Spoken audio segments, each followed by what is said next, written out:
ಬಂಟ್ವಾಳ ತಾಲೂಕಿನ ಬಿಸಿ ರೋಡ್ ಪುಂಜಾಲಕಟ್ಟೆ ಹೆದ್ದಾರಿ ಅಭಿವೃದ್ಧಿಗಾಗಿ ಭೂಸ್ವಾಧೀನ ಅಧಿಕಾರಿಗಳು ತಮ್ಮ ಭೂಮಿಯನ್ನ ಪಡೆದುಕೊಂಡು ಪರಿಹಾರ ನೀಡಿಲ್ಲ ಎಂದು ನಾವೂರಿನ ಸಂತ್ರಸ್ತರು ರಸ್ತೆಗೆ ಬೇಲಿ ಹಾಕಿ ಪ್ರತಿಭಟನೆಯನ್ನ ನಡೆಸಿದರು. ನಮಗೆ ಪರಿಹಾರದ ಮೊತ್ತದ ಪತ್ರ ಮಾತ್ರ ಬಂದಿದ್ದು ಇನ್ನೂ ಕೂಡ ಪರಿಹಾರ ಸಿಕ್ಕಿಲ್ಲ ಎಂದು ದೂರಿದರು. ಈ ಸಂದರ್ಭ ಸ್ಥಳಕ್ಕೆ ಆಗಮಿಸಿದ ರಾಷ್ಟ್ರೀಯ ಹೆದ್ದಾರಿ ಇಲಾಖೆಯ ಸಹಾಯಕ ಕಾರ್ಯಪಾಲಕ ಇಂಜಿನಿಯರ್ ಕೃಷ್ಣಕುಮಾರ್ ಸ್ಥಳಕ್ಕೆ ಆಗಮಿಸಿ ಪ್ರತಿಭಟನಾಕಾರರ ಮನವೊಲಿಸಲು ಪ್ರಯತ್ನಿಸಿದರು. ಅಧಿಕಾರಿಯ ಮನವಿಗೆ ಸ್ಪಂದಿಸದ ಪ್ರತಿಭಟನಾಕಾರರು ತಮ್ಮ ಪ್ರತಿಭಟನೆಯನ್ನ ಮತ್ತೆ ಮುಂದುವರೆಸಿದರು. ಭೂಸ್ವಾಧೀನ ಇಲಾಖೆಗೆ ಸಂಬಂಧಪಟ್ಟ ಅಧಿಕಾರಿಗಳನ್ನ ಸ್ಥಳಕ್ಕೆ ಕರೆಸಿ ಪರಿಹಾರದ ಮೊತ್ತವನ್ನ ನೀಡುವ ಭರವಸೆ ನೀಡಿದ ಬಳಿಕ ಪ್ರತಿಭಟನೆಯನ್ನ ಹಿಂತೆಗೆದುಕೊಳ್ಳಲಾಯಿತು. ಇಲ್ಲದಿದ್ರೆ ನಿಮ್ಮ ಹಣವನ್ನು ಡಿಪಾಸಿಟ್ ಮಾಡಿದ್ದೇನೆ ಅಂತ ಯಾವುದರಲ್ಲಿ ಎರಡು ಒಂದನ್ನು ನಮಗೆ ತೋರಿಸಬೇಕು. ಕನ್ಫ್ಯೂಷನ್ ಅಂದರೆ ಡೆಪಾಸಿಟ್ ಮಾಡಿದಾರೋ ನೀವು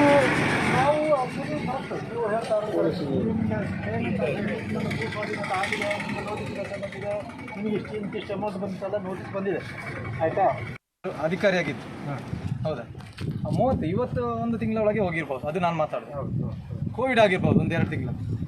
6 ತಿಂಗಳಲ್ಲಿ 18ನೇ ಇಸವಿಯಲ್ಲಿ ಈ ಒಂದು ರಸ್ತೆ ರಾಷ್ಟ್ರೀಯ ರಸ್ತೆ ಅಗಲ ಮಾಡಲಿಕ್ಕೆ ನಮಗೆ ನೋಟಿಸ್ ಎಲ್ಲ ಬಂತು. ನಾವೆಲ್ಲ ಸರ್ಕಾರಕ್ಕೆ ಕೊಡೋದರಲ್ಲಿ ಯಾವುದೇ ಹಿಂದೆ ಮುಂದೆ ನೋಡಲಿಲ್ಲ. ಅವರ ಬಂದಾಗಿ ನಮ್ಮ ಅಳತೆ ಮಾಡಿದ ಜಾಗವನ್ನು ಬಿಟ್ಟುಕೊಡ್ತೇವೆ.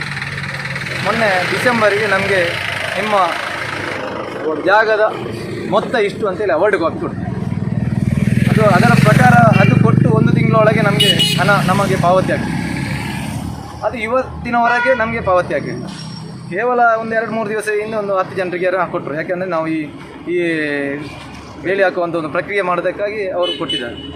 ಅದಲ್ಲದೆ 2018ರಿಂದ ಇವತ್ತಿಗೆ ಒಂದು ಸರ್ಕಾರದ ಅಧಿಕೃತವಾಗಿ ಅಧಿಕಾರಿ ವರ್ಗ ಯಾರು ನ್ಯಾಷನಲ್ ಹೈವೇ ಅವರು ಯಾರೇ ಆಗಲಿ ನಮ್ಮ ಜಾಗದ ವಿಷಯದಲ್ಲಿ ಸರ್ವೆ ಅವರು ಬಂದರು, ಅಳತೆ ಮಾಡಿ ಇಷ್ಟು ಜಾಗ ಹೋಗುತ್ತೆ ಅಂತ ಆಯಿತು. ಆನಂತರ ನೋಟಿಸ್ ಕೊಟ್ಟು ಅದು ಸರ್ವೆ ಅವರಿಗೆ ಕೊಟ್ಟು ಅದು ಬಿಟ್ಟರೆ ಅಧಿಕಾರಿಗಳು ನಿಮ್ಮ ಜಾಗ ಇಷ್ಟು ಹೋಗುತ್ತೆ ಅದನ್ನೊಂದು ಬಿಟ್ಟು ಕೊಡಿ ಅಂತ ನಾವು ಈ ಗುತ್ತಿಗೆದಾರರು ಬಂದು ನಮಗೆ ಹೀಗೆ ಕೆಲಸ ಆಗಬೇಕಲ್ಲ ಅಂತೇಳಿ ಮನವಿ ಮಾಡಿದ್ದಕ್ಕೆಲ್ಲ ಕೊಟ್ಟು ಕಳೆದ ಡಿಸೆಂಬರ್ ಎಂಡಿಗೆ ಒಬ್ಬರು ಇಂಜಿನಿಯರ್ NH ಇಂಜಿನಿಯರ್ ಬಂದು ನನ್ನ ಹತ್ರ ನಾನು ಮನೆಯಲ್ಲಿರುವಾಗ ಬಂದು ಹೇಳಿದರು, ನೀವು ಜಾಗ ಬಿಡ್ದುಕೋರು, ನೀವು ಜಾಗ ಬಿಟ್ಟು ಕೊಡ್ತೀವಿ.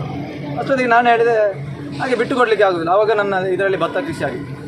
ಬಿಟ್ಟು ಕೊಡಲಿಕ್ಕೆ ಆಗೋದಿಲ್ಲ, ಬಿತ್ತು ಕೊಡೋದಿದ್ರೆ ನಮ್ಮ ಸಂಬಳದಲ್ಲಿ ನೀವು ನಮಗೆ ಕಟ್ ಮಾಡ್ತಾರೆ ಅಂತೇಳಿ ನನಗೆ ಬೆದರಿಕೆ ಆಗಿ ಅಂದರೆ ಮನೆ ತೆಗಲೇಬೇಕು ಅಂತ ಹೇಳಿ ಹಣ ಎಲ್ಲ ಕೊಟ್ಟು ಸೈನ್ ಎಲ್ಲ ಹಾಕಿಸ್ತೀವಿ. ಸೈನ್ ಹಾಕಿ 15 ದಿನದಲ್ಲಿ ಕೊಡ್ತೇವೆ ಅಂತ ಹೇಳಿದ್ರು. 15 ದಿನ ಇರುವಾಗ ಮೊದಲೇ ಸ್ವಲ್ಪ ದಿನ ಇರುವಾಗ 3-4 ದಿನ ಇರುವಾಗ ಮತ್ತೆ ಹಣ ಬರಲೇ ಇಲ್ಲ. ಮತ್ತೆ ಮೊನ್ನೆ ಕೈಯ ಹೇಳುವಾಗಲೂ ಅದೇ ಹೇಳ್ತಾರೆ, ಕೊಡ್ತೇವೆ ಬರ್ತದೆ ಅಂತ. ತುಂಬ ಕಷ್ಟ ಆಗ್ತಿದೆ. 2 ಹೆಣ್ಮಕ್ಳು ಕೊಡಬೇಕು, ಬಾಡಿಗೆ ಕಟ್ಟಬೇಕು, ನಾವು ಕೆಲಸ ಎಲ್ಲ ಸರಿಯಾಗಿಲ್ಲ, ತುಂಬ ಕಷ್ಟ ಆಗ್ತಿದೆ. ಹೇಳ್ತಾರೆ ಕೊಡುವುದಿಲ್ಲ.